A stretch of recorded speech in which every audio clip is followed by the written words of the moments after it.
Na macroeconomia, elas afetam a economia por igual. As pessoas pensam assim, as lojas estão vendendo mais, os consumidores estão comprando mais, então é bom para todo mundo. Esse é o raciocínio usual. A dinâmica dos ciclos. Qual é a dinâmica dos ciclos? Essa separação em fases é puramente didática, tá?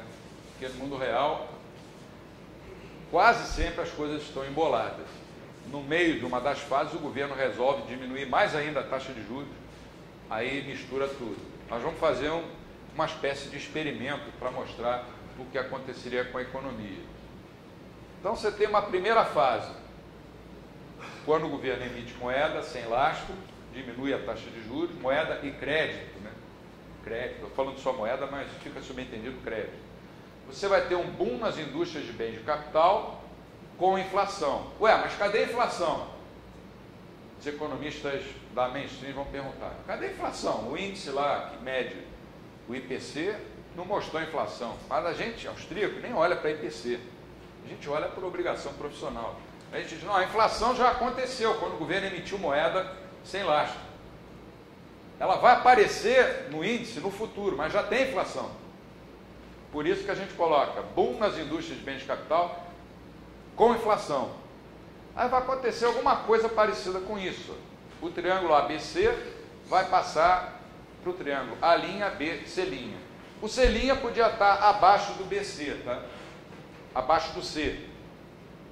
Mas eu preferi colocar aqui por me parecer que é mais razoável supor que uma queda na taxa de juros, pelo menos no início, tem o efeito de estimular também o consumo. Os preços nas indústrias de bens de capital, tem que traduzir isso aqui para o português. Os preços nas indústrias de bens de capital em relação aos preços nas indústrias de bens de consumo vão tender a subir.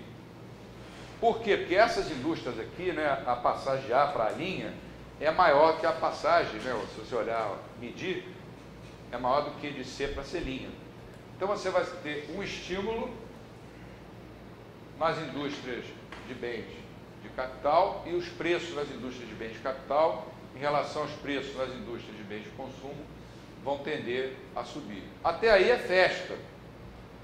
Toda a economia está todo mundo ganhando dinheiro, está todo mundo feliz.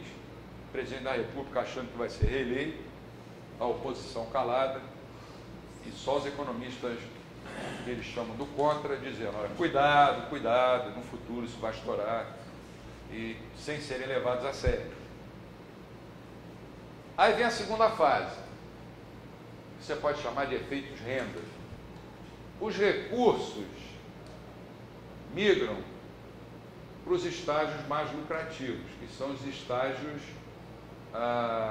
das indústrias de bens de capital de longo prazo, lá na esquerda dos triângulos. Então, nesses estágios, nós vamos ter agora rendas mais elevadas, porque estão crescendo, os trabalhadores estão ganhando, estão sendo contratados mais trabalhadores, está sendo usada mais terra, os lucros estão aumentando, as rendas nesses setores vão aumentar. Conforme o tempo vai passando, a renda gerada pelo boom de investimentos vai ser, ou vai sendo, gasta na forma de mais consumo. A relação consumo-poupança aumenta. Por quê? Porque aquela moeda, por que eu posso afirmar isso? Por que eles vão gastar em consumo? Porque a disposição de poupar não mudou. O que o governo fez foi emitir pedaços de papel, como esse aqui, eu vou rasgar mais, 3 pedaços, sem lastro nenhum. Essa porcaria não vale nada. Isso é uma droga, isso é uma porcaria. Por mais oficial que seja. Então as pessoas vão gastar na forma de mais consumo, vai aumentar a relação consumo-poupança. Como é que você se livra de dinheiro? Não é fazendo o que eu fiz aqui, rasgando cédulas cenográficas. Quando as cédulas são de verdade, a gente não vai rasgar, porque a gente não é louco e também porque a gente não quer ser preso ou processado. A gente vai gastar comprando bens de consumo.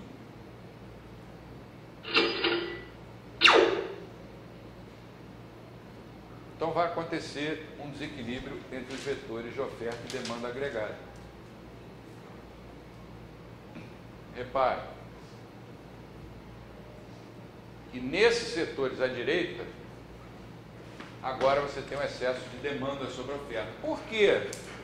Porque aquele dinheiro que foi aplicado, aqueles recursos foram aplicados nas fases iniciais do estágio, foram aplicados na produção de bens que ainda não estão prontos, não estão acabados, ainda não são bens de primeira ordem. Então vai haver escassez de bens de primeira ordem.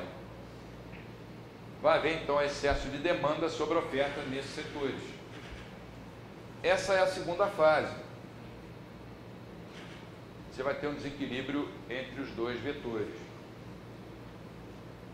Quando a relação consumo-poupança cresce, a gente tem uma indicação, é o gráfico anterior, de que o vetor de demanda passa a se mover numa direção diferente daquela do vetor de oferta. Eles deixam de ser paralelos.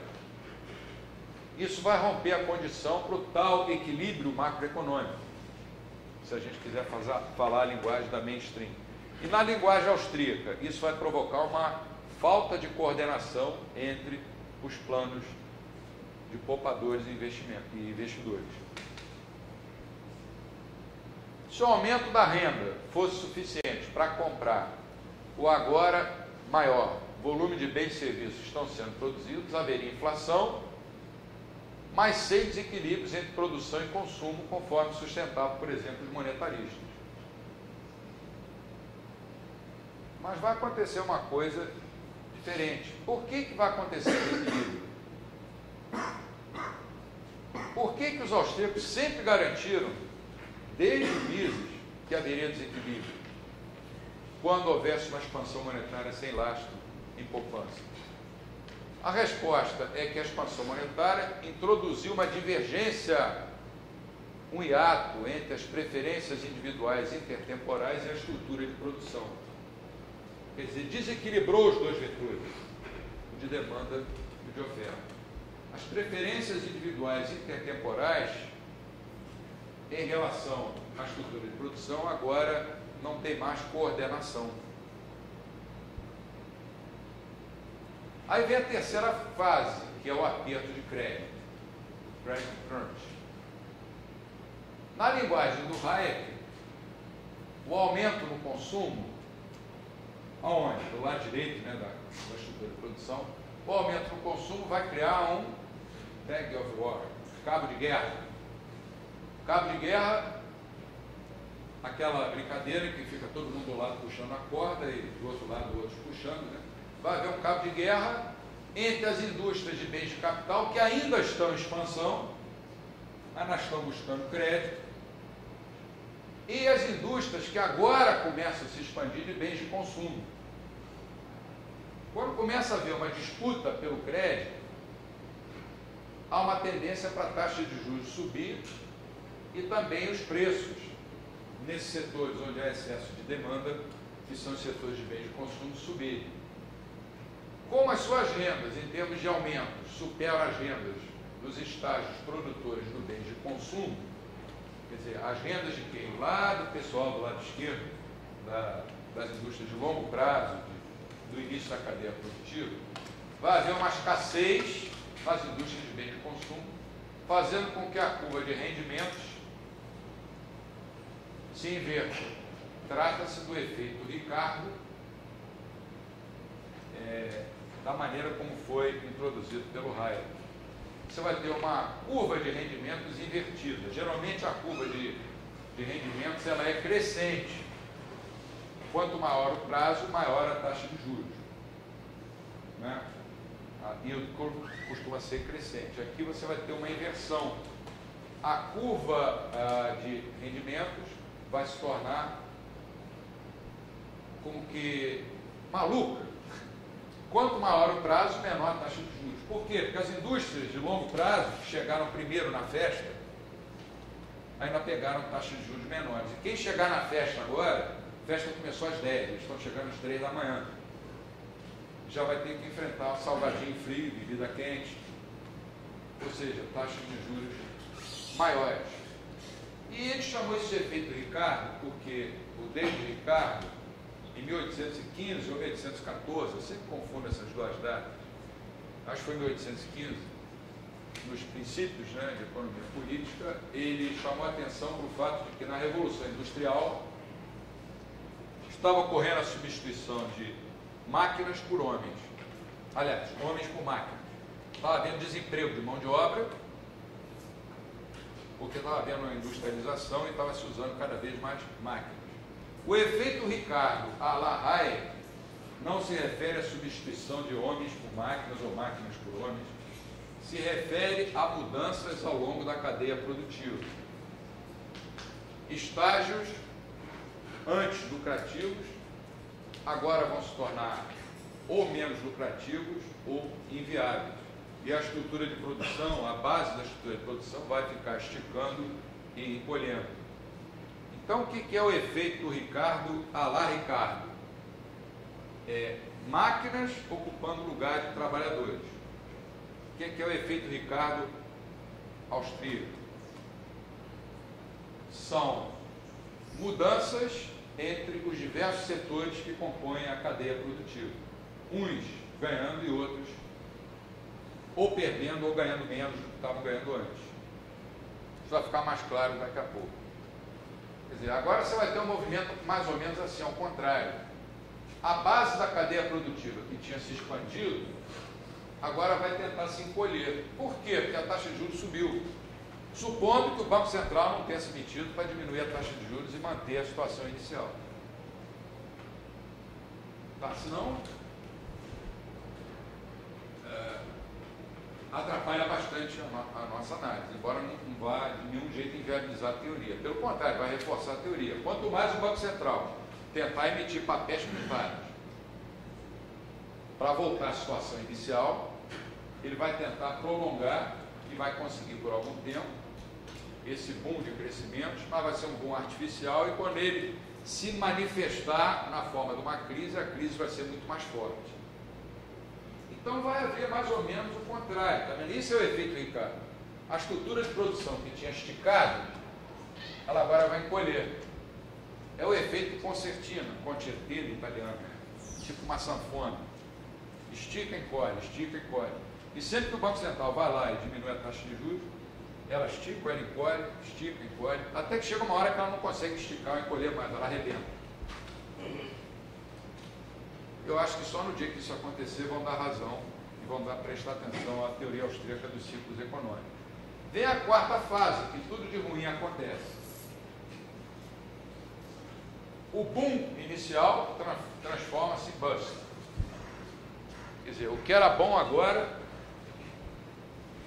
vai se transformar numa coisa pavorosa, terrível. Recessão, depressão. A expansão artificial transforma-se em contração. Aí começa a acontecer esse monte de coisas aí, desagradáveis. Projetos que antes eram lucrativos começam a ser abandonados. Começa a cancelar ordens de compra. Demissões de trabalhadores. Começa a usar máquinas velhas, na linguagem austríaca, Weiden, né? E não são compradas máquinas novas, que eles chamam de no deepening, quer dizer, quando a economia está crescendo de uma forma sustentada, os bens de capital puros, quer dizer, máquinas, equipamentos, construções, são construídos. Eles chamam isso de um aprofundamento na estrutura de capital, deepening. Agora está acontecendo o contrário, no deepening. Começa a usar a máquina velha. Esse computador aqui deve ter uns 6, 7 anos, tá bom, para que vai botar um novo aí? Isso está quebrando galho, porque a nossa indústria aqui, se fosse uma indústria, né, está vivendo dificuldades.